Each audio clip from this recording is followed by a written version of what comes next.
Good morning all. This is Dr. Swati Kathale, officiating Principal GS College, Nagpur. I welcome all the team members of this campaign of whether India would be a Vishwaguru in the coming days. Considering the large youth population of our country and the students who are studying in various schools and colleges, I firmly believe that India has a very bright chance of becoming a Vishwaguru. The dream of India from a long time to be a world leader by 2047 will definitely come true with the student fraternity in large numbers studying in schools and colleges. But for this, definitely the students will have to come together for taking up various initiatives. They have to explore all the platforms. They have to excel not only academically in their curriculum and all other this thing, but they have to explore the platforms of NSS, NCC, ECA activities, and they have to be more participative. Dear audience, India is a huge country and it has got a very rich cultural heritage. With the launch of NEP in our college from this year, we have introduced new topics like the cultural heritage of India, ancient Indian education system, in Indian history. So that way our youths will also get connected to the roots which really are a strong we can say asset to India. India has got a very rich cultural heritage, and my appeal to youth is that we have to have a look of modernization. We should look ahead with the concept of modernization, but whatever are our strong values, our culture, which represents that, youth should follow that. For that, youth have to be more participative in nature. They have to visit the libraries. They have to follow our rich cultural traditions. There should be more youth exchange programs. I also want to tell the audience that under the Ek Bharat Shrestha Bharat Abhiyan, which was also taken up by our college, we had a tie-up with a state like Orissa, and we celebrated many programs in our college to represent the rich culture of Orissa. So these exchange programs will help the students to grow in stature and it will improve their personality, and whatever is needed for India to become a Vishwaguru by 2047, which I think is the dream of every Indian, every young citizen who is a citizen of this country looks that India should be a Vishwaguru. But of course, there are many challenges in that path. The students have to see that they are not falling a prey to overuse of their mobile phones for wrong activities. Cyber security, which is one of the main concerns today, students have to be aware of that. Dear students, you should remember that science should not be our slave, but we should be able to control science. Science should not control us. All these gadgets which come, the mobile phones or the internet, they should be properly used. The youths have to channelize their energy for very good purposes. There are many challenges of education. Literacy, we have to increase the literacy. We already see that 90% of our population resides in villages. So are they empowered? Are they having good education? So youth can really go a long way in forming this chain of empowering others. We also lack in many other areas, which is primary health, primary education, resources which are also lacking in many villages. So as the dream of Gandhiji was to build up Swaraj, I think Swaraj is a concept which means empowering the rural India, and the contribution of the youth from city will go a long way in making up this connectivity. And through this forum, I appeal all the student fraternity to join hands for a good cause, to come together and to make our India truly regain its place as Vishwaguru, the world leader, by in the coming decades so that everybody can visualize India as a supreme leader of this world. Thank you so much. नमस्कार, मैं doctor Neha Kalyani GS college में हिंदी विभागाध्यक्ष और ACA के पद पर कार्य करती हूँ। मैं जैसा कि आप लोगों का एक प्रश्न है कि भारत विश्वगुरु बन सकता है, इस विषय में युवाओं की क्या भूमिका होनी चाहिए, तो मैं बोलूँगी डेफिनेटली भारत विश्वगुरु बन सकता है। क्यों? क्योंकि जैसे हमारे माननीय प्रधानमंत्री नरेंद्र मोदी जी ने पिछले वर्ष आज़ादी का अमृत महोत्सव शुरू किया और इस वर्ष उसका समापन किया। इस वर्ष उन्होंने 5 प्रोग्राम रखे, पंचप्राण शपथ, वीरों को नमन, वसुधा वंदन, ध्वजारोहण और राष्ट्रगान। अगर हमारे कॉलेज में 5 प्रोग्राम हुए, लेकिन सिर्फ कहने के लिए नहीं हुए, इन प्रोग्राम्स में हमने बच्चों को सहभागी बनाया और जैसा कि आप मेरे सामने वाली वॉल पे देख सकते हैं कि बच्चों ने वीरों का नमन, हमने उनको टॉपिक दिया कि वीरों का नमन में आप अलग अलग वीरों के, अननोन हीरोज के, जो भारतीय स्वतंत्रता के अननोन सेनानी हैं जिन्हें हम जानते भी नहीं है नाम से, ऐसे लोगों के आप पोस्टर्स बना के लाइए। और हमारे बच्चों ने बढ़ चढ़ कर इसमें हिस्सा लिया। चूँकि हम बहुत कम पोस्टर्स लगा पाए, कुछ लेट हमको रिसीव हुए, पर जिस देश के युवा इस तरह की एक्टिविटीज़ में भाग लेने के लिए सहर्ष तैयार रहते हो, निश्चित रूप से वो विश्वगुरु बनेगा। वसुधा वंदन की यदि बात आती है तो हमारे भारत में, हमारे कॉलेज में पहले से इको क्लब है। इको क्लब यानी पर्यावरण के लिए हम लोग काम करते हैं। हम बच्चों को निरंतर बताते हैं कि आपको अपने बर्थडेज पे या अपने जीवन के किसी विशिष्ट दिवस पर एक पौधा लगा करके उसकी निरंतर देखरेख करनी है और देखरेख करने के बाद उस बड़े हुए पौधे के साथ अपने फोटोज अपने टीचर्स को दिखाने हैं। ऐसे बच्चों को भी हम समय समय पर प्रोत्साहित करते रहते हैं। तो इस तरह के प्रोग्राम्स हम निरंतर लेते रहते हैं। और जैसे कि पंचप्राण शपथ में कहा गया था कि 2047 तक भारत विश्वगुरु बनेगा, मुझे तो ऐसा लगता है कि यदि ऐसे युवा हमारे बीच है जो निरंतर कुछ न कुछ करना चाहते हैं, जो देश के लिए अपना समय देना चाहते हैं, तो वह उससे पहले ही हम इस लक्ष्य को पालेंगे। लेकिन उस लक्ष्य को पाने के लिए हम माता पिता, हम टीचर्स को बच्चों के साथ कदम मिलाकर चलना होगा। इन बच्चों में एनर्जी बहुत है, लेकिन थोड़ी सी सोशल मीडिया के भटकाव में आ जाते हैं, तो उनकी एनर्जी को सही दिशा में ले जाना बहुत ज़रूरी है ताकि हम उनकी एनर्जी को उपयोग कर सकें। जैसे कि आप ये देख रहे हैं, ये वॉल्स वगैरह जो हम पिछले 1 अगस्त से हमारे बच्चे प्रिपेयर कर रहे थे, और बच्चे इतने एक्साइटेड हैं इस सबसे कि आने वाले टीचर्स डे के लिए उनके अभी से प्लान्स बन गए, जिसमें अभी 20 दिन बाकी हैं, पर उनके पहले से प्लान्स बन गए कि मैडम हमको इस साल ऐसे सेलिब्रेट करना है या ऐसे सेलिब्रेट करना है। तो हमें केवल उनकी उंगली पकड़ने की देर है, रहा वो खुद चुन लेंगे, मंजिल वो खुद पालेंगे। Thank you. मेरा नाम आकाश शशिकांत जैन है। मैं जीएस कॉलेज में पिछले 10 सालों से सहायक प्राध्यापक पे पद पे कार्यरत हूँ। भारत विश्वगुरु होना चाहिए, ऐसा जो थॉट है जो अभी फ़िलहाल चर्चा में आ रहा है, तो जैसे कि हम देख सकते हैं कि बहुत पहले से, मतलब अगर हम लोग पुराणों में भी जाए तो महाभारत और रामायण में भी बहुत सारे ऐसे सच अभी सामने आ रहे हैं कि जो अभी अभी टेक्नोलॉजिकल इनोवेशंस हो रहे हैं वो बहुत पहले से भारत में ऑलरेडी चल रहे थे।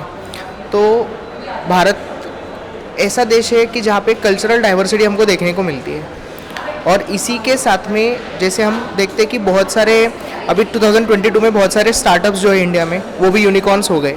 तो अभी एक ऐसा हम कह सकते हैं कि एक ऐसी लहर आई है कि जहाँ पे जो इंडिया में जो टैलेंट है, जो भारत में जो युवाओं में जो प्रतिभा है, वो भी उभर के सामने आ रही है। तो जितने भी आज हम देखते हैं कि एजुकेशनल सेक्टर में, शिक्षण के क्षेत्र में बहुत सारे डेवलपमेंट्स हो रहे हैं, और इन सारे डेवलपमेंट्स का एक रुख हम जो देख सकते हैं कि भारत अब एक नेतृत्ववादी देश की तरफ मुड़ रहा है। जैसे हम लोग देखते हैं बहुत भारत के जो चलन है, भारत की जो करेंसी है, वो बहुत सारे देश जो है वो इंटरनेशनल ट्रांजैक्शंस के लिए भी यूज़ करने के लिए तैयार हो चुके हैं। तो मेरा ऐसा मानना है कि ये जितने भी चेंजेस हो रहे हैं, ये सब एक नेतृत्ववादी देश की भूमिका को निभाने के लिए काफ़ी है। और ऐसे ही बहुत सारे चेंजेस हमें एजुकेशन सेक्टर में लाने भी पड़ेंगे, जैसे जिसके लिए ऑलरेडी काम चल रहा है। न्यू एजुकेशन पॉलिसी जो अभी लॉन्च हुआ है, उसके अंडर जो भी यूथ है उनको अलग अलग बास्केट्स में उनको पढ़ाई करना पड़ता है। मतलब not only bookish knowledge but also practical understanding जो है सब्जेक्ट्स का, वो सब उनको देने के लिए, उन सब का एक्सपोजर उनको देने के लिए न्यू एजुकेशन पॉलिसी अब पूरे भारत भर में इम्प्लीमेंट हो रहा है यूजी और पीजी प्रोग्राम्स के लिए। तो मेरे ख्याल से कि इसी तरह से अगर हम तरक्की करते रहे तो हमारा जो 1947 का 2047 का मतलब 1947 से लेके 100 साल के बाद 2047 का जो लक्ष्य है कि एक नेतृत्ववादी देश की भूमिका हमने 2047 तक अचीव करनी चाहिए, जो अभी रिसेंटली 15 अगस्त के भाषण में हमारे जो प्रधानमंत्री जी है उन्होंने कहा, तो वो अचीव हो सकता है। My name is Pratmesh Lanjewar and I'm a second year student from GS College of Commerce and Economics. So for India to become a financial superpower or a superpower in a sense, I think the first thing that we need to do is to make sure that education reaches all the stratas of the society. In India, our literacy rate is around 76%, but we need to, in order to become a financial superpower and a world superpower, we need to ensure that our literacy rate reaches at least 99%. And secondly, the most important thing that blocks our country in order to become a superpower is the discrimination of people on the basis of the religion, caste and creed. We have to get rid of all sort of discrimination to ensure that our country emerges as a superpower. And the thirdly and most important thing is the participation of women in the economy. Our women form nearly 50% of our population, so unless and until they become a part of the workforce, they are the one who drives the house, but they have to now become a part of the workforce so that they can drive the economy as well. So I guess these three are the important factor that if we work on these factors, India will definitely become a financial superpower and a global superpower, aka the Vishwaguru. I Ayesha the heart student of BCom final year. हमारा topic है कि हम भारत को विश्वगुरु कैसे बनाएं। पहले बात तो ये कि जो हमारे फ्रीडम फाइटर्स थे जिन्होंने हमारे देश को स्वतंत्रता देने में हम मदद की या फिर उनका सहयोग रहा, तो उनके हम कुर्बानी को हम भूले ना, ये मेन है। और दूसरा ये कि हम अभी करंट में एजुकेशन सेक्टर और एग्रीकल्चर सेक्टर, इंडस्ट्रियल सेक्टर को बढ़ावा दे, जिससे हमारा युवा भी जागरूक हो और जिससे देश को विश्वगुरु बनाने में सहयोग मिले। धन्यवाद। हमारे भारत को विश्वगुरु बनाना हो तो जो हमारे फ्रीडम फाइटर्स है उनकी जो मेहनत है वो व्यर्थ नहीं जानी चाहिए। जैसे कि उन्होंने जो कास्ट में, धर्म में वो मतलब वो ध्यान न रखते हुए उन्होंने क्या हमारे भारत वो एक विश्व बनना चाहिए, मतलब एक अच्छा विश्व बनना चाहिए, इसकी तरफ उन्होंने ध्यान दिया है। तो हमारे युवाओं ने भी वही ध्यान देना चाहिए कि नहीं, हमारे कास्ट की तरफ ध्यान, मतलब कास्ट धर्म वो नहीं मानते हुए हमें एक बस यूनिटी रखनी चाहिए। Myself Pranali Phunde, I am studying in BCom final year. Bharat को विश्वगुरु बनाने के लिए हमको पुरुष और महिलाओं में समानता रखनी चाहिए। पहले के ज़माने में था कि महिलाओं को उतना दर्जा नहीं था काम के लिए, पर अभी के जनरेशन में वो अभी समान हो रहा है। पुरुष और महिलाओं को काम के लिए मतलब समानता दी जा रही है। तो ये ऐसे ही चलती रहे समानता, और हम इसकी वजह से भारत को युवा पीढ़ी बनाने में मदद कर सकते हैं। धन्यवाद। Myself Rushali Jhade and I am studying in BCom final year. मेरा मानना है कि हमें विश्वगुरु बनाने के लिए सबसे पहले तो पॉवर्टी कम करना चाहिए, और हम सब युवाओं ने मिलके एकजुट होकर कोई भी काम करना चाहिए। जैसे कोई इको क्लब रहा या फिर कोई भी क्लब रहा या फिर कोई भी एक्टिविटी रही, सब एकजुट मिलके काम करना चाहिए। और हमें अपने देश को आगे बढ़ाने में बहुत मदद करनी चाहिए। हमें बदलाव बहुत करने चाहिए अपने देश के लिए। मी काउंटडाऊन। नमस्कार, मी आनंद तेलंग। मी नागपूरचा माझा जन्म आणि बरेच वर्ष बाहेर होतो। 96मध्ये अमेरिकेला गेलो, बरेच वर्ष अमेरिकेला, मग दुबई, मग ऑस्ट्रेलिया। तर 96पासून जे बाहेर पडलो आणि मग इतक्या वर्षाचा प्रवास आणि भारताचा प्रवास, माझा प्रत्येकाचा आपला एक प्रवास, भारताचा जो प्रवास आहे तर त्याच्यामध्ये मागच्या 10 वर्षात आमूलाग्र बदल झालेला आहे आपल्या सिस्टीममध्ये, आणि आपण तो बघतोच आहे। हा बदल सुरूच आहे आणि आत्तापर्यंत जो बदल झाला त्याच्यानी अजून बाहेरच्या लोकांमध्ये भारतातर्फे आत्मविश्वास वाढलेला सगळ्यांनाच नजरेत आहे। तर मी आता ज्या टप्प्यावर आहे आणि माझ्यासारखे जे बरेच असतील तर मी त्यांना असं म्हणजे मला एक मांडण्याची आवडेल की आता भारतामध्ये संध्या ज्या आहेत त्या भरपूर आहे आणि नुसत्या या डॉक्टर इंजिनियरपुरती सीमित नाही आणि प्रत्येक क्षेत्रामध्ये आहे। माझं स्वतःचं मी सिव्हिल इंजिनियर तसं शिक्षणाने आणि इन्फ्रास्ट्रक्चर क्षेत्रामध्ये पण आहे, प्रत्येक क्षेत्रात आहे। तर ही याहून चांगली संधी नाही वापस येण्याकरता भारतामध्ये, आणि मग त्यातल्या त्यात नागपूरचे आहात तर अजून मोर म्हणजे नागपूरला तर अजून मी म्हणेन वापस या, आपल्या क्षेत्राला आपण पुढे अजून काय करता येईल याचा एक प्रयत्न आपण करण्याची ही खूप सुंदर संधी आपल्यासमोर आहे. तर ही माझे हे विचार आणि माझी तशी विनंती जे ऐकतात त्यांच्याकरता.